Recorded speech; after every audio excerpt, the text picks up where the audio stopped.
आगे बढ़ते हुए बात दिल्ली के मुख्यमंत्री अरविंद केजरीवाल और उनकी पार्टी के नेताओं की करते हैं।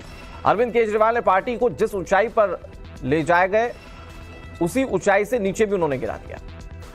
पार्टी के अंदर खाने केजरीवाल ने ऐसी सियासत को जन्म दिया जिसका भविष्य उलझा हुआ है। अब तक जो खेल चल रहा था वो तो आपने देखा, लेकिन संजय सिंह की जमानत के बाद ये खेल और बड़ा होने जा रहा है। राजनीति के इस स्कूल का टीचर कौन है और कौन इसका प्रिंसिपल है, सारा गणित संजय सिंह की जमानत ने बिगाड़ दिया है। रिपोर्ट आप देखें।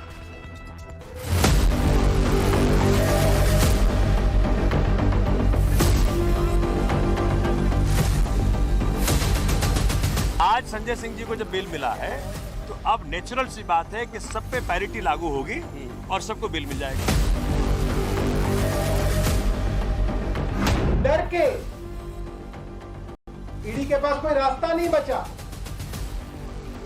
बजाय इसके कि संजय सिंह जी को बेल मिल सके।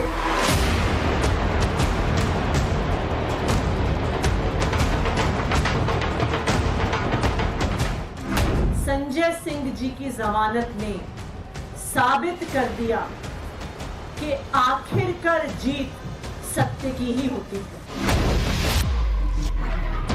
केजरीवाल के तिहाड़ जेल जाने से एक दिन पहले आम आदमी पार्टी के नेताओं में जो मायूसी थी, आज संजय सिंह को जमानत मिलने और तिहाड़ से रिहाई के संदेश के साथ खुशी में बदल गई। दिल्ली की सियासत में सबसे बड़ा मुद्दा बन चुके तथाकथित शराब घोटाले में मनी लॉन्ड्रिंग केस में संजय सिंह को पिछले 4 अक्टूबर को गिरफ्तार किया गया था। यानी पूरे 6 महीने संजय सिंह ने तिहाड़ जेल का स्वाद चखा और अब जाकर उन्हें जमानत के तौर पर सुप्रीम कोर्ट से राहत की सांस लेने का मौका मिला है। जस्टिस संजीव खन्ना, जस्टिस दीपांकर दत्ता और जस्टिस पीवी वाले की बेंच ने ईडी के वकील additional solicitor general SV Raju से कहा कि ईडी हमें बताए कि क्या संजय सिंह को अभी भी कस्टडी में रखे जाने की जरूरत है। वो 6 महीने से जेल में हैं क्योंकि संजय सिंह के पास से कोई पैसा बरामद नहीं हुआ है और 2 करोड़ के घूस के मामले में उनसे पहले ही पूछताछ हो चुकी है। इस पर ईडी ने जो कहा वही आज की हेडलाइन बन गई। ईडी ने कहा कि हमें कोई ऐतराज नहीं। दिल्ली शराब घोटाले के केस में इसी साल जनवरी में ईडी ने अपनी चार्जशीट में संजय सिंह का नाम जोड़ा था, लेकिन संजय सिंह ने इसे गलती से जोड़ा गया नाम कहकर ईडी को कटघरे में लाने की कोशिश की थी। दरअसल संजय सिंह पर ईडी ने 82 लाख रुपए चंदा लेने का आरोप लगाया था और इसी के बाद 4 अक्टूबर को ईडी संजय सिंह के घर पहुंची, 10 घंटे की पूछताछ हुई और उन्हें गिरफ्तार कर लिया। खैर, जमानत की कहानी ने गिरफ्तारी की कहानी को पीछे छोड़ दिया। आम आदमी पार्टी के राज्यसभा सांसद संजय सिंह के आ जाने से पूरी पार्टी नई ऊर्जा का संचार महसूस कर रही है।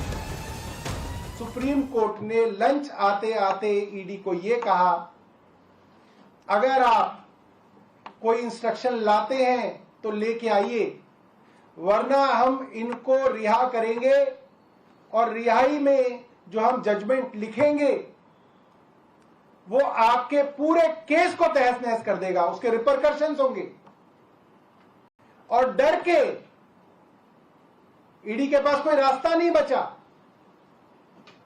बजाय इसके कि संजय सिंह जी को बेल मिल सके। आज संजय सिंह जी की जमानत ने साबित कर दिया कि आखिरकार जीत सत्य की ही होती है। आप सत्य को दबा सकते हैं, लेकिन आप सत्य को मिटा नहीं सकते हैं। आज संजय सिंह जी की जमानत ने ये दिखा दिया। चूंकि सबकी स्थिति एक जैसी थी, वे किसी के पास भी कोई प्रमाण नहीं था, किसी के पास भी कोई एविडेंस नहीं था। जैसे केजरीवाल जी ने कोर्ट में कहा था कि भाई ये ईडी को, जब ईडी ने अरेस्ट कर लिया तब इन्होंने केस बनाना शुरू किया था, इनके पास कोई एविडेंस था ही नहीं। तो आज संजय सिंह जी को जब बेल मिला है तो अब नेचुरल सी बात है कि सब पे पैरिटी लागू होगी और सबको बेल मिल जाएगा। इसे संयोग कहे या प्रयोग, लेकिन टाइमिंग देखिए कि 24 घंटे के अंतराल में आम आदमी पार्टी का एक नेता तिहाड़ जाता है और दूसरा जमानत पर तिहाड़ से छुटकारा पाता है। केजरीवाल संजय सिंह के लिए लकी है या केजरीवाल के लिए संजय सिंह लकी है, इसका खुलासा तो तभी होगा जब दिल्ली सरकार का अनिश्चित सियासी भविष्य किसी निश्चितता पर आकर रुकेगा। संजय सिंह की रिहाई से तिहाड़ की सलाखों में एक रात गुजार चुके दिल्ली के मुख्यमंत्री केजरीवाल के दिल को सुकून मिला है या दिल पर सांप लौटे हैं, ये सबसे अहम सवाल है। दिल्ली की गद्दी से चिपका हुआ उनका मन किताबों में तो नहीं ही लग रहा होगा।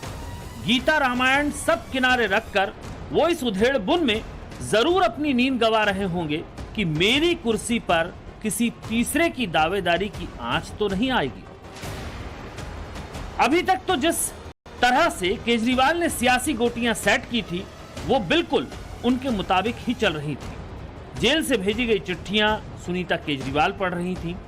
इंडिया गठबंधन के मंच पर सुनीता ही सुनीता नजर आ रही थी। यहां तक कि विधायकों की बैठक भी सुनीता केजरीवाल ले रही थी। यानी केजरीवाल के बाद मैडम केजरीवाल फुल फॉर्म में नजर आ रही थी। जो रास्ते में रोड़ा नजर आ रहे थे उन्हें भी केजरीवाल ने जेल जाने से पहले ईडी के राडार में ला दिया था। लेकिन अब अचानक संजय सिंह की जमानत और सक्रिय राजनीति में एंट्री शीश महल के रौब और रुतबे को कम न कर दे। एक पार्टी है भारतीय जनता पार्टी, जिसको हम लोग कहते हैं भारतीय जनता पार्टी, झूठ बोलने